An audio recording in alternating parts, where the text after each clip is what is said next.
अगर आप सोना खरीदने की सोच रहे हैं तो आपकी जेब पर बड़ा असर पड़ सकता है। सरकार ने सोने और चांदी पर इंपोर्ट ड्यूटी बढ़ाने का बड़ा फैसला लिया है।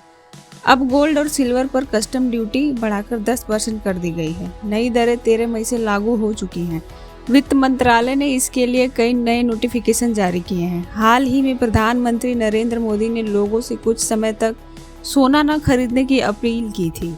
ईरान युद्ध और बढ़ते वैश्विक तनाव के बीच सरकार पर आर्थिक दबाव बढ़ गया है। अब गोल्ड पर कुल इफेक्टिव ड्यूटी 15% हो गई है। पहले यही कुल ड्यूटी सिर्फ 6% थी। सरकार ने बेसिक कस्टम ड्यूटी को 5% से बढ़ाकर 10% कर दिया है। इसके अलावा गोल्ड पर 5% एग्रीकल्चर सेस भी लागू रहेगा। यानी अब कुल मिलाकर गोल्ड इंपोर्ट ड्यूटी 15% पर पहुंच चुकी है। सरकार का मकसद विदेशों में सोने की खरीद कम करना है, साथ ही फॉरेन करेंसी रिजर्व पर दबाव घटाना भी है। लेकिन इंपोर्ट महंगा होने का सीधा असर गोल्ड की कीमतों पर पड़ सकता है। यानी आने वाले दिनों में सोना और ज़्यादा महंगा हो सकता है। सिर्फ गोल्ड ही नहीं, सिल्वर इंपोर्ट ड्यूटी में भी बढ़ोतरी की गई है।